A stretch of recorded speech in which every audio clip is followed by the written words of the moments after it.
What's going on, everybody, and welcome to another edition of the Six Gaming Podcast. This is episode number 12. Filling in for your host, as always, it's roncli. Showsan had to go mud wrestle some crocodiles in the Down Under, so he won't be with us today. But I do have a... Was that a euphemism? I don't know. I do have a litany of co-hosts here, starting with the cute koala. Cute koala, a.k.a. Coles. Not Welcome, sure sir. Not sure what? Can you hear me? Oh, we can hear you. Oh, yeah. Good. All right. And our rocket scientist, a.k.a. the Indian gold farmer, who apparently has his wife go do his deeds for him. Yeah, she's out farming for gold in India right now. How's it going, folks? I'm Broxbeeble.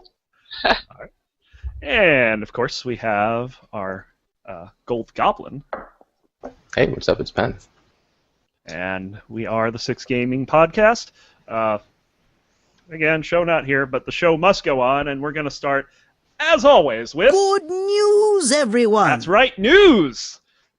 And this week we have a bunch of good stuff, and we're going to start with... because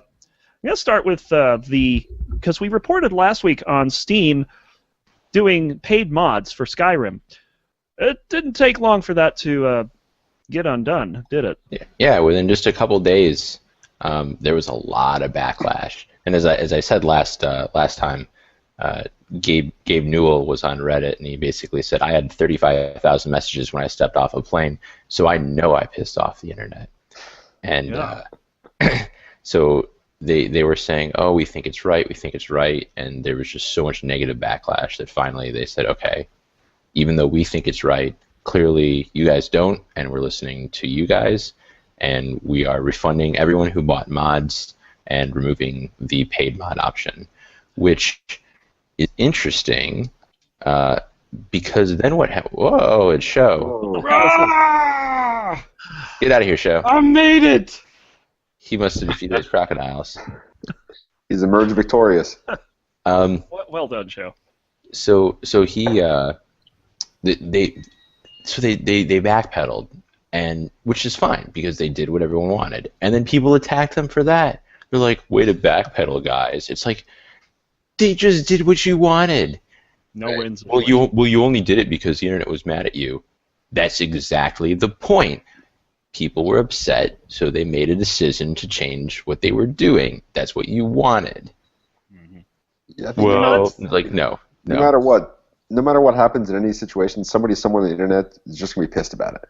Exactly, and it's funny because I've seen situations like this before where it just seems like a company can't win no matter what they do. No, they can't.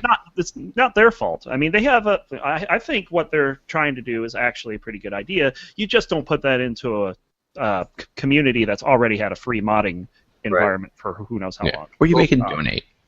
When even the people that make Skywind, which is a huge mod for Skyrim that puts Morrowind into the game, even they were like, we're going to find ways to try to not make you guys buy this. Like, they were upset that because people already backed it so much that they didn't want people to have to pay another fee on top of it. Exactly.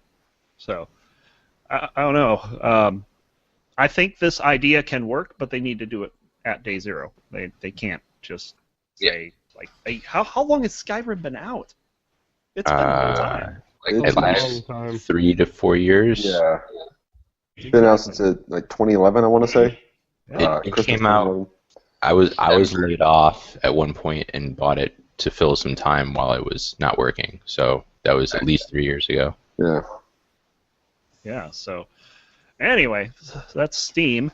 And of course, we talked also previously about Windows 10 and their games for Windows Live. Now, there's some issues going on, but apparently they're getting those fixed. What are those exactly here? So the Windows 10, the earlier builds, at least for the slow ring, is having a problem that actually, from what I hear, Windows 8.1 also has. If you're running the 64-bit version of it, anything built to use games for Windows Live would just crash. There are various workarounds that may work, that may not work. At least in Windows 8.1, the solution was to completely uninstall anything with games from Windows Live, and then run the installer for it again in Windows 7 compatibility mode. That didn't work at all on Windows 10. And so, people that wanted to try the preview, like I've been doing for a while, a lot of their older games that haven't been updated, just strip games from Windows Live out of it, you were just screwed. I mean, the game just would not start, or even if you could kind of hack it to start, they wouldn't work right. It would always keep asking you to sign in, or just things wouldn't work right. Somehow in the latest builds for the fast ring and the slow ring, just fixed it all of a sudden. I think it's related to something that they're doing with the more of the Xbox integration to it, but in either way, I'm happy with it, because that means a lot of my older games in the Game Collector Simulator is actually working for me again. Very nice. So Yeah. So I actually run into that with my gaming laptop running 8.1. It's bizarre. I hated it. yeah, they it's got this stuff. and it's a pain, because some games it worked to go through and reinstall the games from Windows Live Yeah. service under Windows 7 compatibility mode, but some of them you still had to copy the DLL files into the game folder itself, and it's really weird. It seems to be game by game basis as to what works and what doesn't. Yeah. Yeah. And it's kind of a unrelated note. Microsoft, of course, is coming out with their Visual Studio 2015 tools as well. And one of the things that they released recently is something called Visual Studio Code. It's a free code editor. It's not like their big IDE, but I mean, you can download it. You can run a wide variety of different programming languages through it, including C#, JavaScript, PHP, whatever, Python, whatever you can think of. Including Objective-C, which surprised the hell out of me. Objective-C, yeah, all kinds of different. Isn't that one dead?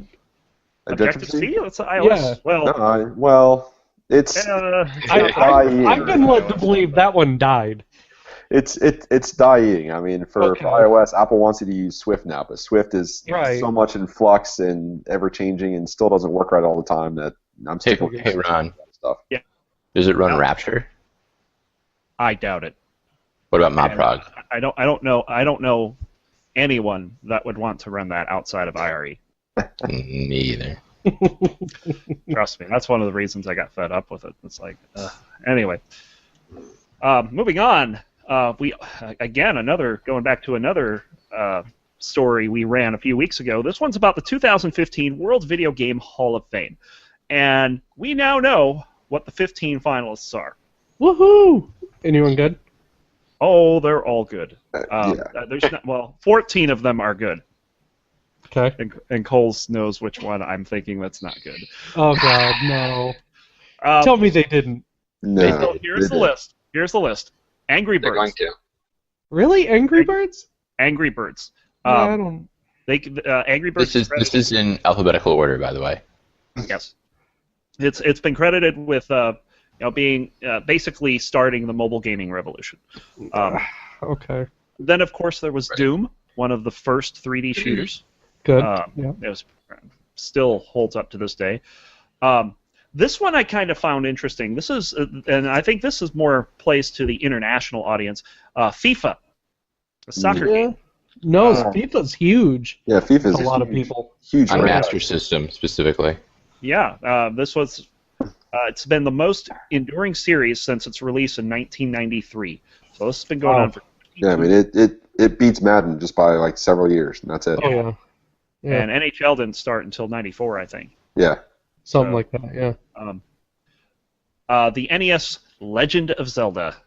Ooh. That one's That's a deserved. classic. The golden box and golden cartridge and everything. And of course we have Minecraft. Okay. Yep. No, you have no. It's so big. I know. Procedurally generated stuff that Minecraft started. Right. I mean, I know what they did, but I don't. I think it's still too young to put it in there. But it has sold more than 54 million copies for computers, consoles, and mobile devices. All right. That is a huge number. The next one is from 1971, the Oregon Trail.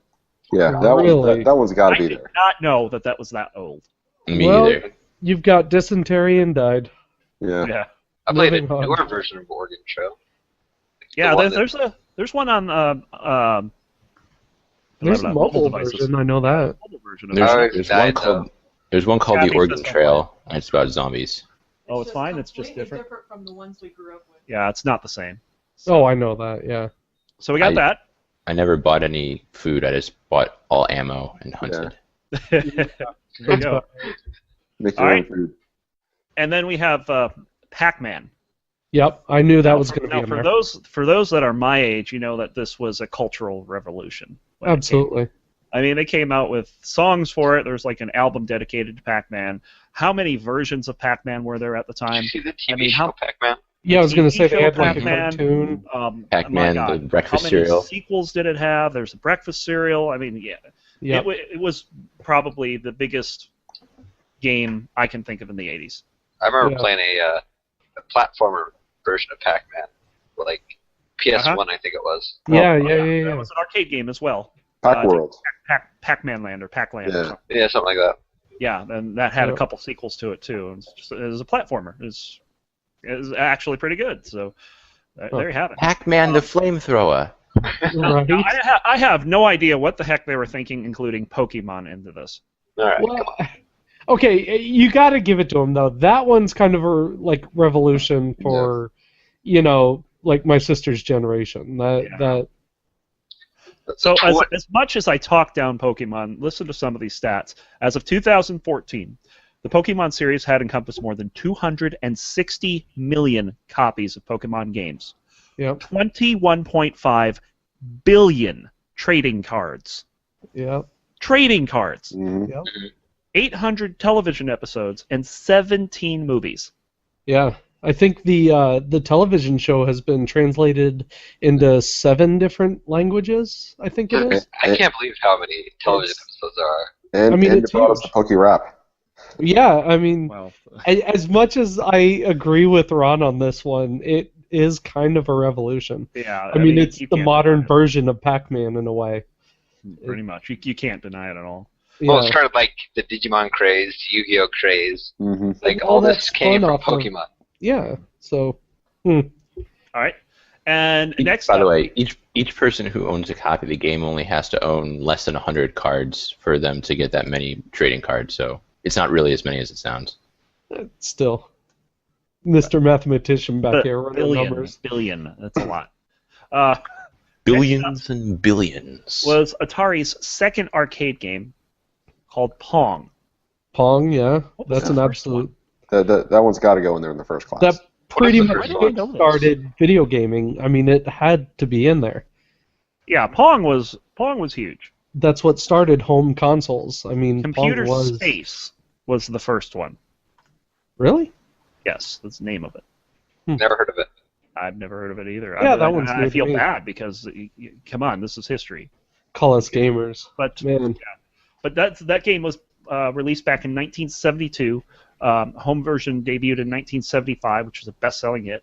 Yep. And it was just simple. It was basically table tennis. Yeah. You just bounce a ball and try to catch it before it comes off of the. Yep.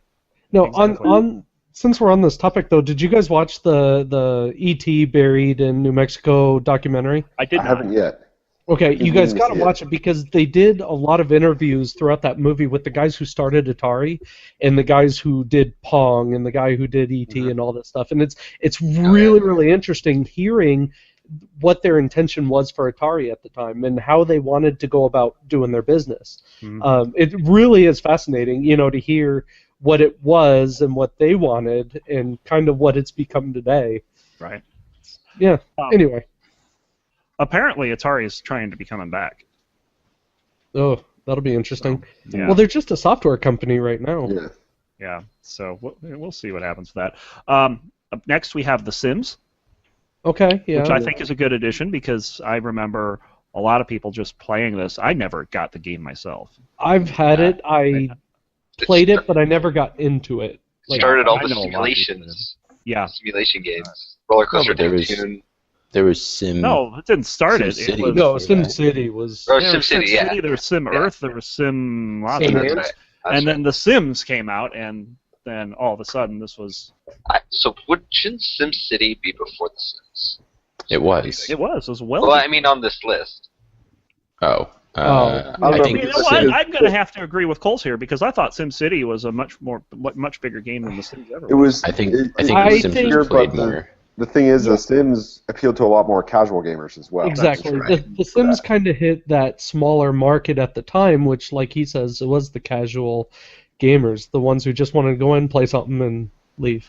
Yeah. So And it's I found this so frustrating, though.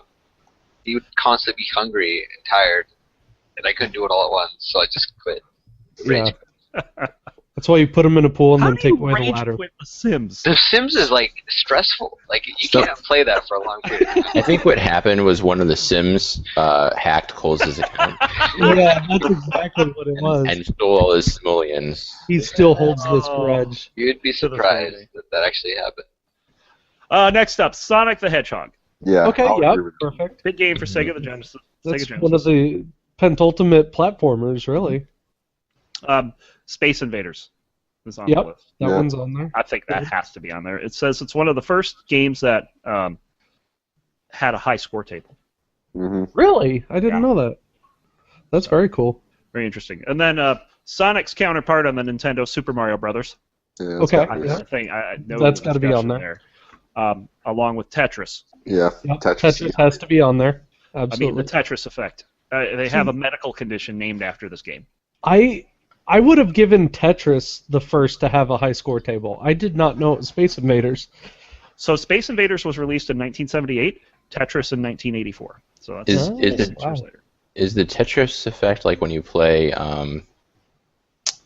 what's it called? When you play Guitar Hero too long and everything keeps like warping in your vision? No, the Tetris effect is when you can close your eyes and play the game in your head. Oh, I've met a couple people who can do that. Really? You will, Yeah. you will actually see pieces falling and you're putting them in place and stuff like that. That's It If is a medical condition called the Tetris effect. That's Go- creepy. Go YouTube Tetris Grandmaster and then see what these guys can do. Oh, it's Oh, insane. it's- And then, ridiculous. yeah, you'll understand the effect. And then finally, of course, World of Warcraft. Yes. So this is Yes. the biggest iffy one in there, Why though. are you saying yes? I love World of Warcraft. I know you do. Okay, you can't so- play it. No. I just got back into it, okay? I gave Blizzard What? more of my money. I have a new account. Oh, So God. I'm coming back. Oh my god. I'm coming back. That'll I- show 'em. Yeah, that'll show them, Blizzard. Damn you. damn you, evil Blizzard! corporate I'm going to give bastards. you more of my money. Oh my god. I'm buying virtual tickets to BlizzCon, okay? They get plenty of my money. Oh my. Uh, No, okay, so the thing is, like, World of Warcraft, first of all, I wouldn't have ever met you guys, right? So, I mean, where are The you? social You effect guys, is huge. all of you Yeah. guys are all over the U.S. right now. When I first started playing with you guys, I was in Japan. You know what I mean? That's right. Like, I was able to play a game that was fun, that I enjoyed, and it connected me with a whole multitude of people and cultures and ideas that I would have otherwise not been exposed to. Yeah. If You I'm know not what I mean? mistaken, the one co-host that we do not have with us today met his wife via World of Warcraft. Yeah. So there you go. I good old mean, badge.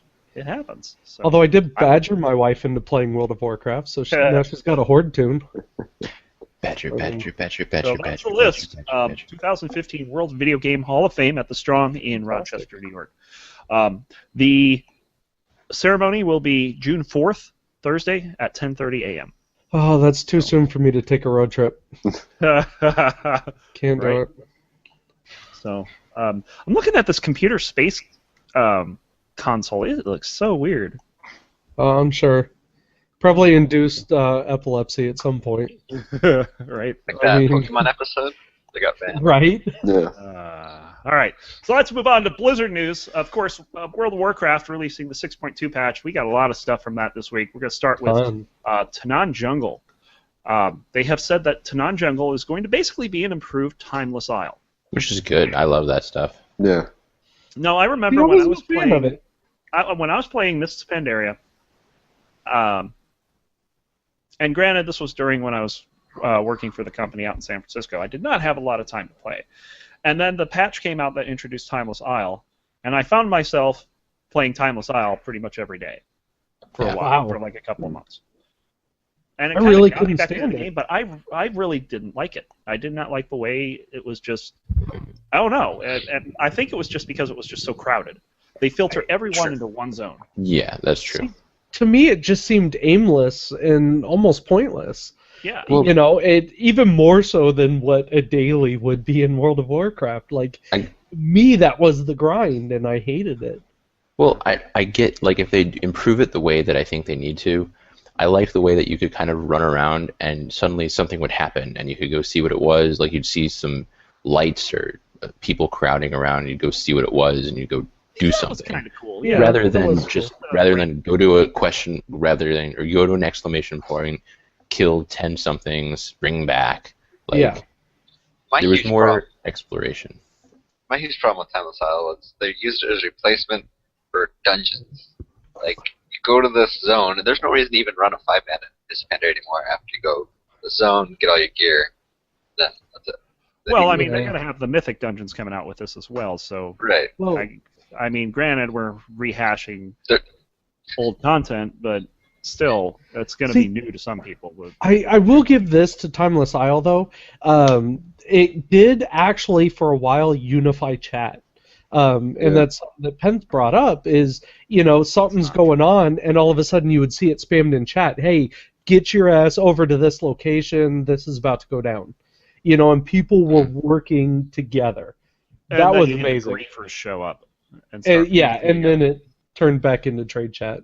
But I hear for a on PvP while, it rules- was a beautiful thing. Yeah, that or people camping the Celestials in the middle. Like, is the Horde going to attack first, or is the Alliance going to attack first and tag them? And Yeah, they're sitting there with like groups on either side. You know, who's gonna go first? Who's gonna get their group organized first?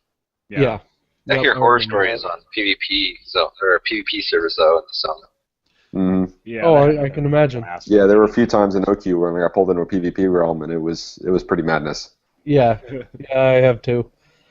Madness. Hopefully they'll fix that. This is Warcraft! Yeah, I was waiting for that. You knew it as soon as I asked. hmm All right, so we have other things going on in World of Warcraft with 6.2 patch. Of course, there's going to be a new bonus roll token. They'll remove the cap off the old ones. They'll have a new crafting reagent called the Felblight that will not use the barn. Thank God, because I hate the barn. Well, but it'll use gathering, which no one likes gathering either. I'm okay with gathering. There's purpose for gathering still. Now there will be. Yeah, right. And I don't even know why this is on here. I don't know. I put it on. Costumes to a frickin' bird. Pepe is love. Pepe is life. Pepe's life, yes, I agree. But I mean, he's gonna have like a pirate costume and all kinds of. No. It's really bizarre. Yeah, there's one that turns you into a spectral pirate. I think it is now. If you want to It's a look hat. these up, we have them all on our Facebook page under episode 12. Just check it out, facebook.com/6gaminggg. And you can see all that there. You can get the link to the Wowhead site and everything. So we got that, and I guess, I don't know. The whole Admiral Taylor story was kind of sad. I don't want to do spoilers, but Yeah, please don't. I don't know it. you can now transmogrify his greatsword. Uh-oh. So Sounds interesting. that's kind of good. Yeah. So anyway, moving on. Of course, Heroes of the Storm. The Heroes of the Dorm finals were last week, and UC Berkeley defeated Arizona State 3-2 in a very exciting matchup. Didn't you pick Arizona? I picked Arizona, Okay. Just but they made curious. it to the finals, and they took 2 games off of a team that was previously undefeated. So I mean, they did work, and that 5th game was phenomenal. That was on on ESPN as well, wasn't it? It was on ESPN2. On the Deuce. Yeah, on the Deuce. Yeah, absolutely. And I remember okay. that 5th game is that Arizona had an early lead. They picked up, it was on the Dragon Knight map, and they picked up the Dragon Knight twice, but late game, Berkeley came back and got the Dragon Knight a couple times and just finished him off. It was, it was an incredible game. That little bastard's pretty powerful. He is. So, but yeah, so those guys from UC Berkeley, they're getting free tuition for the rest of their college career. It's pretty cool. Fantastic. Yeah, It's awesome. look at them. Solely Maybe I'll do points that out, next year. Solely points out that they kept mentioning that Arizona was undefeated up to the semifinals. And I think Oh. they beat, I want to say, It wasn't Boston. That's who UC Berkeley was playing, but they they dropped a game in the semifinals. But yeah, so Do you have Heroes the of the stats Dorm, up in front of you by chance? I do not. Oh, damn. But I I do gotta have a find link to the Heroes of the Dorm website, so you can check that out and you can get all the stats there. So moving on, another Blizzard game, Diablo 3. I've actually been playing that a lot today. But somebody figured out that if you get the cow level rift, Mm-hmm. I'm waiting for someone to say it. There is no cow level? It doesn't Yeah. exist. Yeah, it exists. They So, rare- Hold on. it Is a it rare- is it a rift in which you get the like ponies and teddy bears and stuff? No, that's Whimsyshire stuff. This is an actual. It's the actual layout of the level are the crypts from Act 1. Mm-hmm. You know where you'll have like the. And in fact, one of the events is patterned off of Jar of Souls. If you know that event. And basically, what happens is that you enter a rift as normal, but you have a very low chance, but a chance nonetheless, of getting the cow level. And basically, you just get a bunch of cows attacking you, and the experience in there is super hyped. It's huge.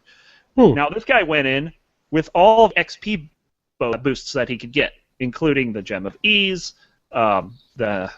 He's got like the Crown of Leoric. He had a Crown of Leoric helm. I think you get it at like level 17 or something. So he had someone get a level 7, or he had his another character get a level 17 helm on his account, and he transferred The it ring.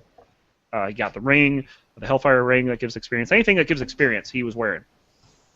And he went from level 1 to 70 in 65 seconds. Wow. Holy Yes. crap. That's insane. That reminded me of the time that Gabinator almost hit max level on one of the Act 1 chests. It was cool. It's super cool to watch. Yeah. So if you can, check that out. But one last thing before we go. It's Scotch time. Scotch. Scotch and Dan is scotch. ready. Yeah, we got 5.8 patch coming out, of course. Nothing too big here, just a bunch of balance changes. I don't know, Coles, if you got anything special you want to point out. Pretty much changes to combat the tanks. So at MSI, you might see more of bruisers like Trundle picked up over things like Scion. Now, are they actually going to be playing the 5.8 patch at MSI? Because they usually give them a couple weeks. You're probably right. You're probably it's going to be 5.7. Yeah, it's probably still going to be 5.7 on the tank meta. So, but the one thing that they are going to be doing this weekend is the mid-season invitational MSI, and there's going to be 6 teams represented from around the world. From the U.S., of course, we have Team Solo Mid, who won the spring split. Fnatic from Europe, they won their split. Last night, SK Telcom T1, they defeated GE Tigers, swept them actually 3-0, so they'll be representing Korea.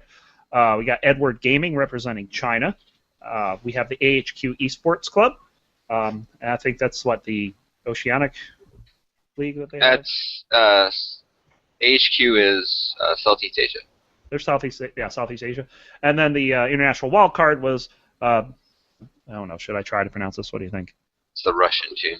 Besiktas Esports. It's that Russian team. They're gonna get wrecked.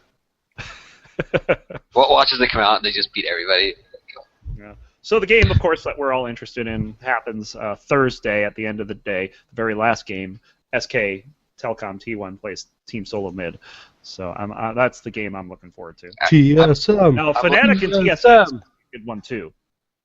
And that's the first game of the day, but I'm going to miss that. I'm going to be at work. You're going to miss SKT, or never mind, SKT versus Edward Gaming is going to be amazing. Let's see, when's that one? That's the best spot lane in the world versus the best mid lane. Oh, that's in the middle of my raid. I don't know if I'll be able to see it. Oh, that's going to be like the best game all year. It'll be like probably the World Finals. I really think that. You think it's going to be SK? And you don't think TSM's going to do it? Unless TSM shows a lot more. Like, WE, I don't know, maybe. I still give the edge to China and Korea, though. I don't know. We'll have to see. I think I think this will tell us where TSM is on the international stage. They got away with not playing GE Tigers at Katowice. I think that's the only reason they won. I don't think they would have. I think they had late competition. Interesting idea. Yeah, but this competition, I mean, you look at these team names, and with the exception of the international wildcard, these are the best in the world. Oh yeah, and this is going to be an amazing tournament. Definitely check it out. Starts Thursday, 4:30 Eastern, 1:30 Pacific. Goes through Friday. Starts same start time. Saturday, same start time. And then the finals Thursday will be 5:30 Eastern and 2:30 Pacific. God, I'll be at work the entire time. This is unfair. Man. Yeah, the semifinals will be their best of 5 series. They're slated to start at like I said, 4:30 p.m. If it goes all 5 games both times, you're not going to see a podcast till about midnight. Right. So yeah. So just be aware we may have a scheduling conflict next week. I don't want to go on when we're still watching League. So, but in case anyone cares, they've delayed the Pacquiao Mayweather fight because HBO is so overloaded with pay-per-view orders that people aren't able to actually. That's insane. Like they can't process the orders fast enough, so they're delaying it until everyone gets the show. Not enough transistors and resistors for them. We have a club out here where I live who's like hosting this fight or whatever. They're charging $25 a person to come do this because I guess there's something with the rights where they have to pay for every single screen that they stream this fight on. That's actually going to piss off a lot of people. Oh yeah, That's sure. a lot of money gone. A lot of drama in this whole boxing thing. It's like, yeah, I don't know. I'll just catch it. I probably won't even watch there's always it. YouTube. Just read the news. Yeah. So, anyway, that does it for the news. We're gonna move on to what have we been playing. What's been fun lately? And show aside from wrestling alligators, what have you been up to? Oh man. Besides living life, like I said, I gave Blizzard more of my money, so I'm re-leveling tunes. So lots of WoW. Did you get a boost? I did. So I've got a what is that? That would be a Warlock I'm playing now. And then I'm leveling the Shaman from scratch. So that's kind of fun. I have a Shaman. I didn't ever finish him. He's at like 51 or something. Shamans are a lot of fun, but Warlocks are complicated. Yeah. Major kudos to people who play Locks. What flavor are you playing?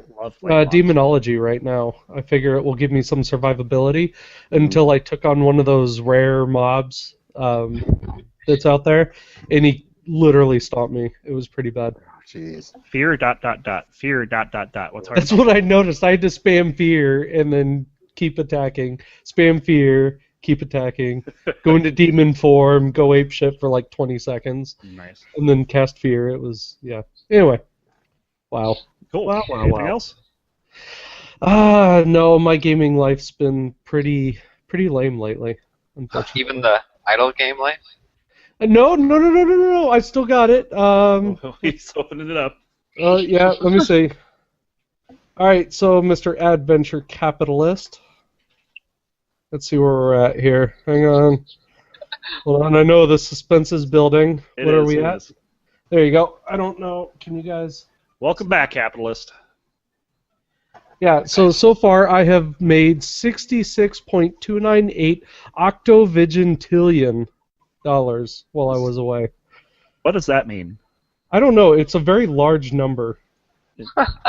It almost sounds very dirty. Yeah, I don't know. I'm not really a fan of octovigintillions. Or is that octogenarians? I don't know. Either way. I prefer him a little bit younger. That's just me. Oh my god. You know. Show's got standards. He must show his standards. All right. But that's it. All right. Let's go ahead and move on to Penth. What do you got? I've been playing a game that I randomly found called Does Not Commute. I have to say that I also put this up as well because I've been playing this as well. No, I saw the game. Yeah, I don't know what it's about. It looked interesting. So basically it's a small grid. At least the first levels are relatively small, and it's just like a little city block, and it's got 3 or 4 roads coming in from the bottom and 3 or 4 roads coming in from the top. Main road in the middle, some buildings, some little shortcuts, and it starts out like it says, Bob wants to go to the dentist, and it gives like a silly little backstory on him. And it shows you where Bob's car starts, and it shows you where Bob needs to go. Mm-hmm. And then the timer starts, and you just go left or right, and you get to where Bob needs to go. Then it says, like, this is Shelley. Shelley was having an affair with Bob. And then it shows where Shelley starts and where Shelley ends, and the timer starts. But as you're driving Shelley, Bob, the car that you drove as Bob is also there. And then it says, this is Tim. Tim needs to do this. And so eventually by the end of the level, you've got like 15 cars driving around on the road, and they're all you. Like, you are all the traffic. So if you run into the traffic, you have no one to blame but yourself. Very interesting. So it's a traffic simulator. Not really. I mean, Sort of, but it's a like top-down it's driving game that where it saves your previous runs. It saves your previous runs, and you have to take that into account. So maybe you might plan ahead too, imagining where you might have to drive and maybe go to the side of the road so you don't run into yourself or whatever. You don't want to run down the middle of the road in this because you'll be a road hog for your against a future car that you have to run. right. Interesting. It's really cool. And I really enjoyed playing. There's little time bonuses you can pick up, and like little coins that say like 10 or 20, and you pick them up. yeah. If you crash, you go extra slow and you use up your time. Mm-hmm. And you can rewind to the start, but it costs you a second. Mm-hmm. Really? Yeah. So I mean, there's some pretty neat mechanics in the game. Click in your quintillion bajillion dollars. Oh, I'm on another idle game. Sorry. Oh, okay. Wow. There it is. Anything else you've been playing? Diablo. Diablo. I have a. I think I had already completed it last week, but it may have been after the podcast. I have a spin to win barbarian that I can just mow through T6 rifts like they're nothing. You know, I hate barbarians. Barbarians are okay. Yeah. Exactly. Would Barbarians you are use okay, the charge but or whatever? I can't stand them. I don't have the charge set. Well, I do have the charge set, but I'm not using it. I'm using the Wrath of the Wastes, and then to do higher rifts, I have the Immortal King plus the Wrath of the Wastes that I combine with the Ring of Royal Grandeur. Now, how high do you play right now? For rifts? Yeah, greater rifts. I just did like a 36 by myself. But see, I'm so far behind. Yeah, me too. That's insane. I haven't, it's the first time I've been doing any kind of rifts that are higher at all, and I haven't leveled all my gems yet, so. Yeah. Did you at least level them to 25? Nope, not yet. Oh, do that. That'll give you at least 5 more greater. Yeah, so that'll help a lot. Yeah. That's what I'm working on right now. And then I just leveled a Demon Hunter to 70, and I'm working on getting him some sets. All right. How do you like that Demon Hunter anyway? It's a lot harder than just holding down one button and zooming around the map and killing everything. That's true. I don't know, that was the first tune I ever had, and I kind of fell out of love with it. I don't know. I like Demon Hunter. That's what I used last season. Yeah. I have noticed that I've seen almost no Witch Doctors and almost no Crusaders in Season 3, and it may be maybe they pair you with certain people, or maybe there's just so many more of barbarians, but I've seen very, very few of anyone but barbarians, Demon Hunters, and a few monks. Well, I'm sure that there's a meta game involved in Diablo. Yeah, barely any when wizards. it comes to these. Barbarians just keep you buffed. There is a meta game, but it's really for the highest of the greater rifts. If you Yeah. want to play a 4-person greater rift, you literally have one person doing no damage. Yep, ZTPS. Oh, really? Yeah. Because they're just basically there for support, damage buffs. They're crowd control. Oh. All that kind of thing. Just one person doing full-time crowd control. It's pretty crazy. Yeah. All right. So before Brox gets his home broken into.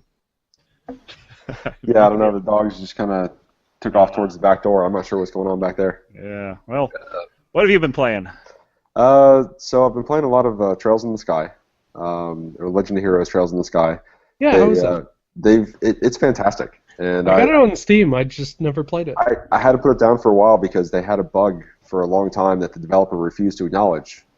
That in Valve's, if you play it using home streaming, then it would act like you have an analog joystick stuck, and it would just cycle through the menu no matter what. And oh, that's crazy. no matter how many times you bring it up on the official support forums, they had this one, I guess a PR person or somebody, I don't know. There's only 3 people in the development shop that ported it, would just refuse to acknowledge it was a problem. I mean, it was always, no, it was something with my problem.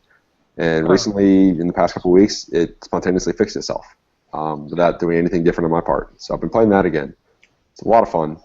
And then also a week or 2 ago, I saw on Good Old Games they were having one of their usual sales and picked up Deus Ex. And the original? The original one and the sequel, which I've never played the sequel. I played the original back when it was new.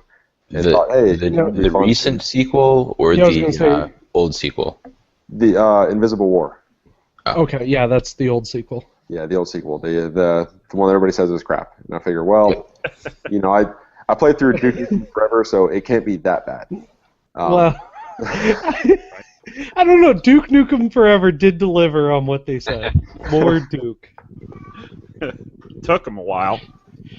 Yeah, but playing through the original Deus Ex, it's one of those where that I remember having a blast playing it back in college, and it was awesome. Yeah. I'm having a fun time playing it now. It's just hard to deal with the graphics for me because they're so bad. The texturing really is what it comes down to. Yeah. I mean, it's almost like I'm watching, especially with the faces of the characters, like I'm watching the Canadians on South Park. It's like floppy heads with they just kind of cut in half. Wow, it's amazing. But the game itself is a lot of fun. Yeah, I seem to remember it being so cerebral. It was such an intense little story. Well, and it was. I can play it.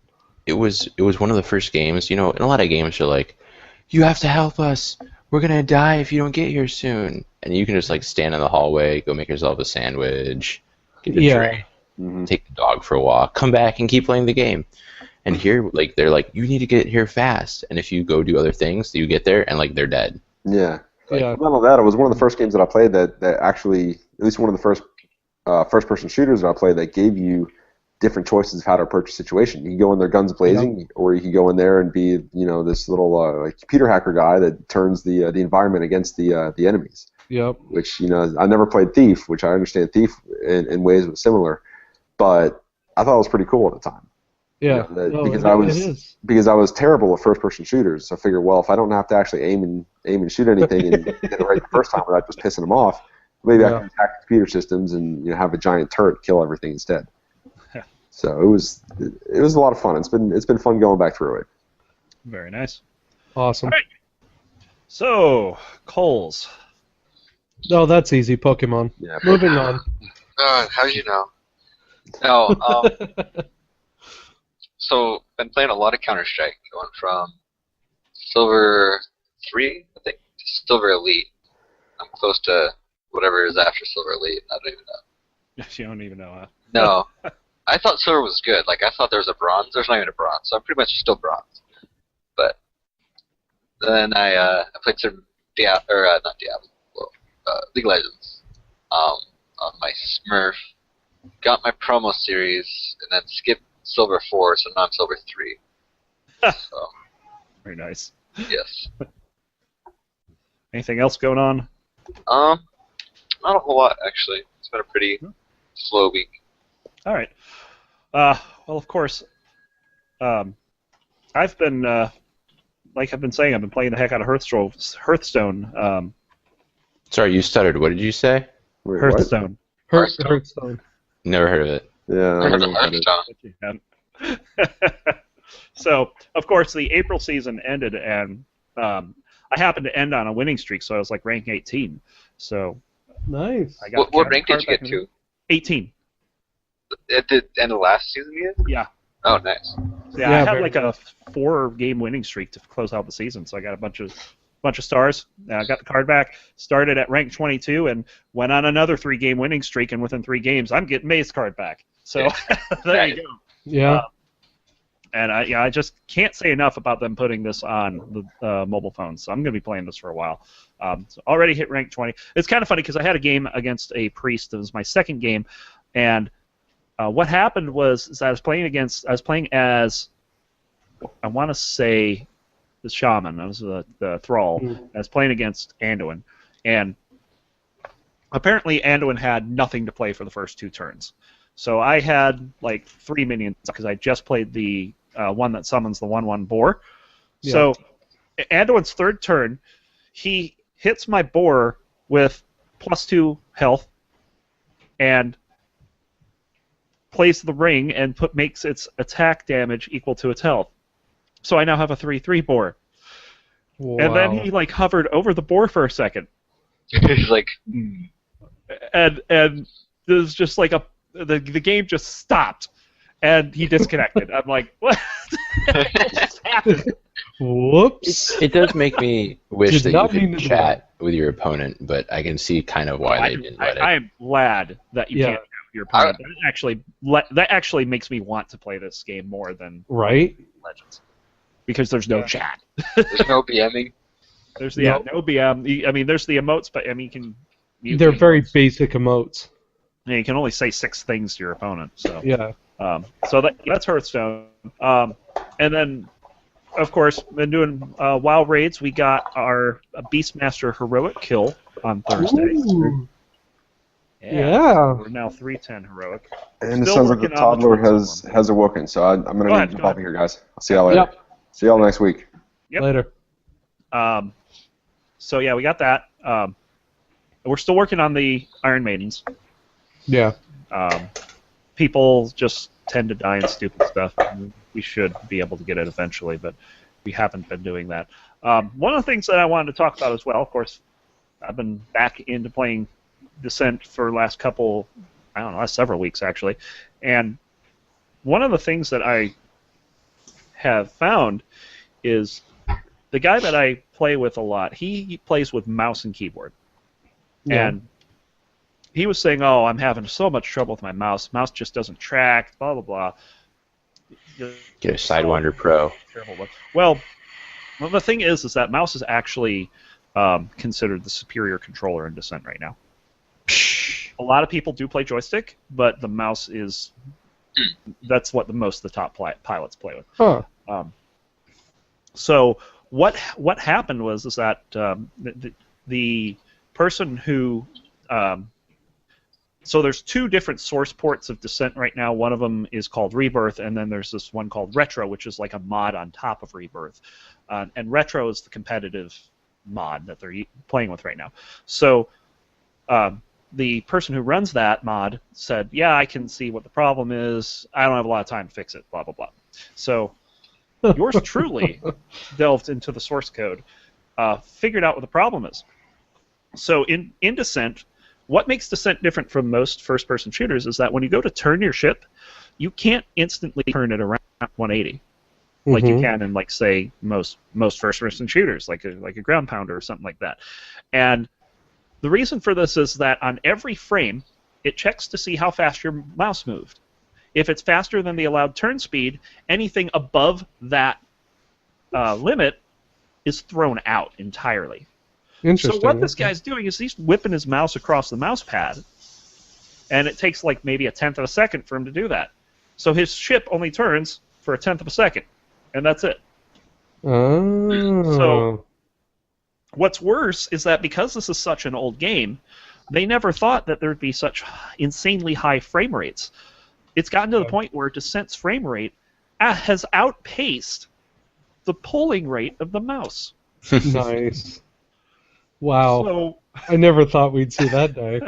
So you'll have frames where it pulls your mouse at the exact same position as the previous frame. And what that causes is in that frame you don't move. No matter how fast you move the mouse, you cannot move in that frame. So it's like playing with a mouse automatically gives you a handicap. Well, I went into the code and I fixed it.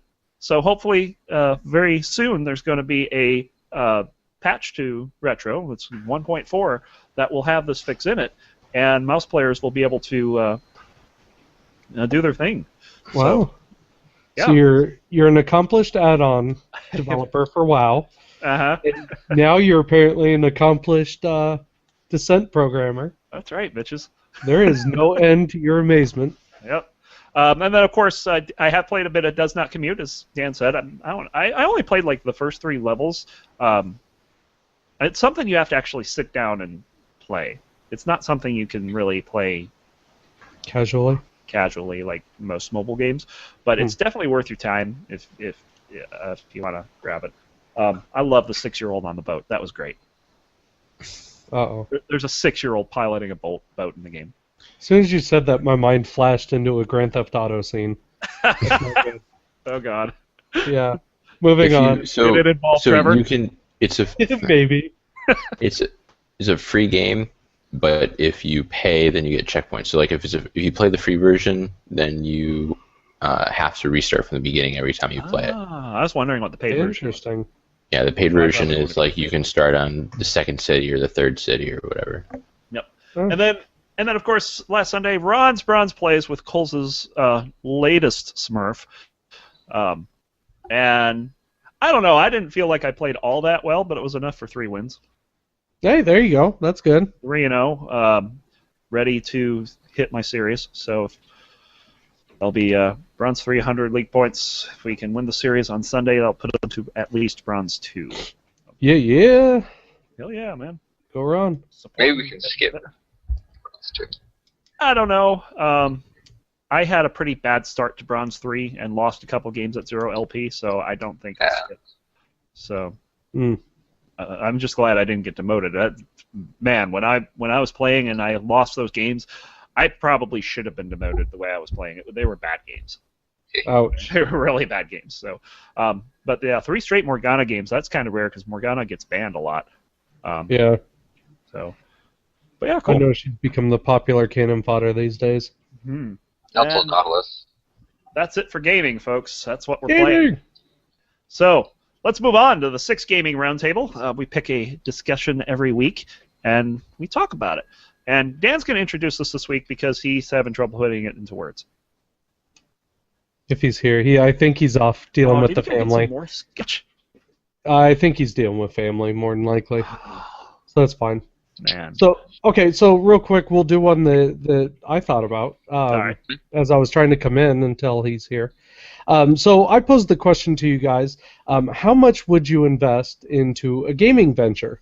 Now, that could be a brand new IPO or something like that, but we're talking time, money, emotion, stuff like that. So to give you guys an idea, at least for me, one of the big ones that I've invested into, both financially and emotionally, is the Shadowrun game that's come out, Shadowrun Chronicles. I'm a huge fanboy of the series, the story, and stuff like that. So I've invested quite a bit of my stuff, but how far is too far for you guys? We'll make it quick too far our man's back. I can tell you what too far would be. Like Descent Underground, for instance, they just got their Kickstarter done. I put in just over $600. Wow, that's a lot of money. This guy from Denver put in over 10,000. Okay, yeah, that's too much. That is too much. I mean, seriously, he got 18 copies of the frickin' game. Yeah. He's going to be flying out to Austin for a week to basically work with the developers. Well, that'll be cool. He's paying to work on this game. Yeah. I mean, these guys are also big Descent fans. They've been playing since D1, so. Hey, there you go. I don't know. I right. think it's just a bit. Penth's back. So, Penth, What's up? what is your 6 Gaming Roundtable question? Because, as Ron said earlier, you were having trouble kind of phrasing it all together. So, what are we actually going to talk about? So, basically, like, if you think about old movies or old books, and by old I mean some in the last century, there are certain ones that are considered classics. There are certain ones that are considered the important ones to do. But there are tons of others that were popular at the time. Mm-hmm. So Casablanca, Great Expectations. Yeah. Just things that are considered important to the art. But there's so many that have been forgotten by time. So in gaming, how do you decide, like, when our grandkids are asking us what games they should play, are we going to say, oh well, here's the list of the top games of each year, or how do you choose which games to play over time when there's more and more and more games? And as Brock said before he left, it's kind of your game collection simulator, right? Steam has a huge collection of games. Right. It's kind of related to which of those games do you play, but it's kind of just overall like what makes the game worthy of playing, especially as when there were only 10 games, when you could play Pong, Asteroids, when Adventure, there were only a certain number of games you could play, then those were the games you played. But now that there's such an infinite choice, how do you choose what to play and what's going to make it stand the test of time? Well, my answer is pretty easy, but I don't know. Do one of you guys want to go first? No? Okay, well, good. All right, so mine is very easy, and it all comes down to one person, one developer. For me, will always stand the test of time, and that's Ron Gilbert.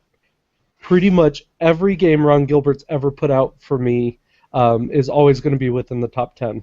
If you don't know who that is, which it kind of hurts me to think there are people out there who don't. Who's that? Ron Gilbert is the man who came up with Monkey Island. He's got a great name. Oh, yeah. Let's see, he came out with, there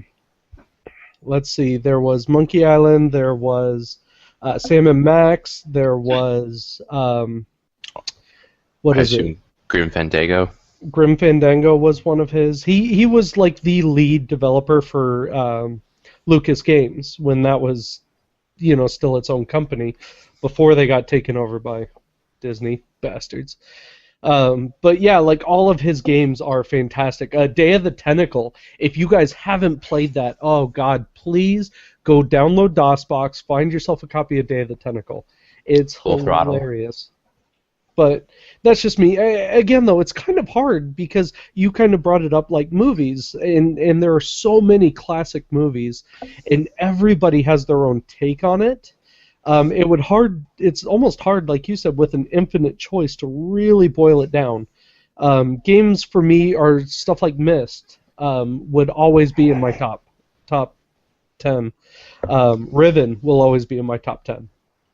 So kind of to that point, and also based on the thing that you had mentioned, how much would you invest? I mean, I invested, I don't remember how much, like $100 in Abduction, which is the spiritual successor to Myst, I guess, by the Cyan team. And that game, like I bought that game with the intent that it's going to come out later this year or maybe next year. Mm-hmm. And my intent is that when Ethan's, like, I'm going to just hang on to it, and when Ethan's older, I'm going to play it with him. Like, oh, that'll be awesome. Yeah. My dad played Myst with me, and we sat down and we, like, wandered around Myst Island, and I was like, oh, wait, check that out. Wait, what is that thing? Yeah. And like, we solved the game together. So that's fantastic. I want to be able to do that. See, and that's my thing. Ron Gilbert recently came out and said in an interview that because he says Monkey Island and many of his games like Grim Fandango should be his because he was the sole developer on these games, and it's it sucks that Disney took him over. But he has said he's got a lot of interest in doing a new Monkey Island, and just to throw it out there, if he goes on Kickstarter to do this, I will gladly, more than gladly, give him whatever I can to help support this. Yeah. That's just me. Those games will always live on in my memory. Yeah, Monkey Island, by all means, that's the perfect game. I think it's pretty obvious that I've been a big Descent fan for a long time. Really? Never heard of it. Yeah, right. The fact that I've gotten back into it so heavily, it just proves that the gameplay stands the test of time. Yeah. And it's games like that will always draw me back in. Can't really come up with a whole lot of good examples, but like Portal, every once in a while I'll throw up Portal. Yeah, I've played that game through how many times now, and I'll still go back in and just still have a lot of fun playing it. It sounds like it's a lot of nostalgia for a lot of us. Even if it was a few years ago. But I also want to bring up games like Distance.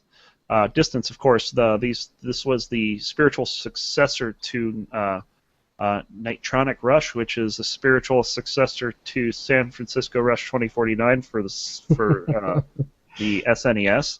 I mean, and of course, I was a big San Francisco Rush player for 2049. I was #1 in the world for like a month.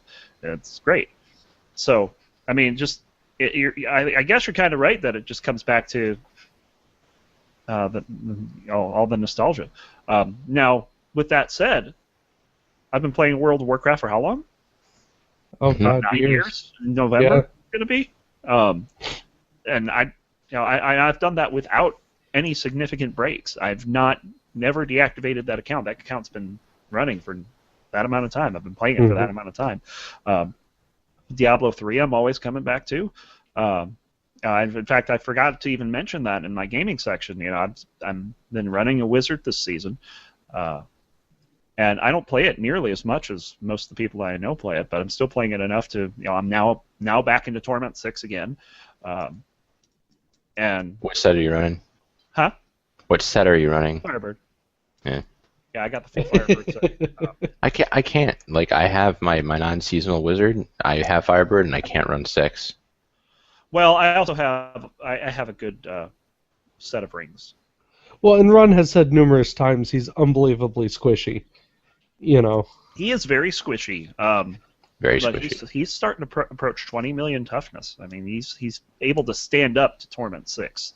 Which is good. He's nowhere near where my last 2 seasonals were right now, but I mean, we're still not done with the season. It just started a month ago, so there's that.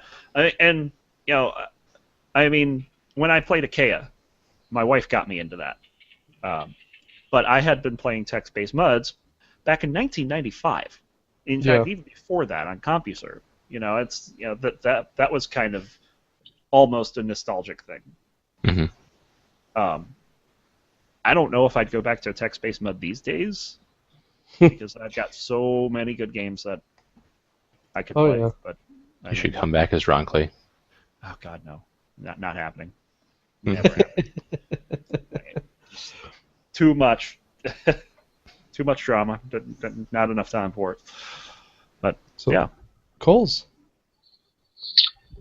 If there was one like Pokemon MMO. Yes. If I had to back anything. And off come the glasses. In the face palm. And it has to be on the Frat boys drink. I won't lie. If there was a really well-made Pokemon MMO, I would probably really play good. that. Like, it would be like if they did it well. I mean, it has the potential to be really, really good. I mean, traveling all over the world, like different environments, has different Pokemon. That'd be cool. I think that's World of Warcraft, though. Yeah, that's pet battling. You already have it. But pet battling is it's not as good as Pokemon. So you're suggesting an MMO where you play as Pokemon? No, you're still the trainer. Oh. Like they have kind of like third-party things that aren't very good. They're super buggy. But like a 3D Pokemon MMO. Cool. It sounds like. Yeah, I mean, maybe. To me, it kind of sounds like, World of Warcraft duels. They go on outside of the cities. It's just, you walk by and you see a bunch of people fight and you kind of laugh at them for a while and move on. But you have to remember that some people are laughing at us as we go off to do raids. I mean... Oh, absolutely. No, I'm not... Everyone gets fun out of different things in the game. Right. Yeah, I'm not, there's like 6 continents. You can start which continent you want to start off with. Like, it would be like a completely... I don't know. I think it'd be cool. I think it could be done, certainly. There would be a market for it. Absolutely. Yeah. So, or Ape Escape. I'd go for an Ape Escape game. It was actually good. There you go. I'd say I'd go for a Descent game, but I already have. Yeah. So how about you? You brought up the question. But... I think that I agree that it has a lot to do with nostalgia. I think it's really just going to be a lot like movies and a lot like books. Is that people will, 50 years from now, assuming that games are still a thing. They will be. Well, but I mean, like, if people have this, like, you can read a book no matter what you've got. Yeah. Like, you may not be able to play the games 50 years from now without having to go out and buy special systems or software or whatever. Specifically out of your way. Yeah. I think it's going to be a combination of what is recommended, and then you're going to like go out and you're going to find, say, Jedi Knight in Dark Forces 2, and you're going to like that game. And then you're going to look around and say, what other games were released around that time? Oh, Hexen 2. I'll try that game. Hexen was brilliant. Yeah. You'll try, just Oni, like all the games that came out in like the mid 90s. Oh, I have that on CD. Yeah, that's a good game. That wasn't mid 90s though. That was 2000 something. Was it? Yeah. I thought it was like late 90s. I had a guy that played Descent that got me into that game. Great I don't story even too. remember. I highly recommend it. Oni was a game released in 2001. That is correct. Still, there you go. Anyway, so like I think that it's going to be like you'll find something that you like, or a genre or a time period, like based on graphics or whatever, Right. and then you'll look more into that time and find some of the games, or you'll find that software to play. Right. Yeah. Well, even then, though, like you were saying, too, kind of going back to the movie thing, one of the big things that I've noticed kind of becoming a thing now is people are taking certain genres of older games that they really enjoyed. For example, Run and Descent. For me, and, well, pretty much any adventure game out of the 90s, people are making games, modern-day games, in that same style. And who's to say that those sort of things, 50 years from now, might actually stand the test of time. So you'd play a game that's like an adventure game style or a Descent style, and you go, wow, that's pretty cool. I want to see where this is coming from. And that would definitely do it too. Well, if you look at like VVV, whatever that Spikes. Call that Spikes. Yeah. Spikes. And Ron's brought up this game semi-recently, but like you look at that game and you look at its contemporaries, and they're not similar. I mean, it falls very squarely into the indie game group, so that might complicate things. Like but you might also play. Yeah, He's got it on his phone. You may also like find Super Meat Boy in that same group, which doesn't fit with it graphically. By but the way, music by Josh Welchill. So you'll find interesting stuff based on what you find that you like. Absolutely. Very Absolutely. Yeah, it's a hell of a round table. I like it. Yeah, that's a good one. So I think we're gonna wrap this thing up here, unless someone's got something else to bring up. I got nothing. Surfing in Counter-Strike is hard. What was that, Coles? Surfing in Counter-Strike is hard. Is that your closing statement for that? What is surfing? I didn't know surfing. Well, there's servers that like just made for surfing, and it's like What is surfing? you mess with the source's gravity code, and you go on like slopes, and you have to do jumps. So it's So hard. like skiing in Tribes. I'm not sure. I never played Oh, Tribes. Oh, Tribes. Oh man. That's like Classic. That's like saying you never played Quake 3 Arena. You should be shot. Never played Quake 3. You should be dragged out in the streets Never and played shot. Quake 3 Arena. What is wrong with you people? Oh my god. I was never into Quake. Is the thing. So Quake was that was like the penultimate first-person shooter. I mean, it had music by Trent Reznor. How do you Hey, go Joe. wrong? I did. Penultimate means second to last.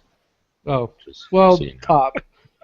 I went to Oklahoma public school. Okay, I realize that. I I just get wanted away to- with these things. I wanted to educate you. Thank Give you. you I want to give you an Education. education. Give me a better education. Dan, any closing statements?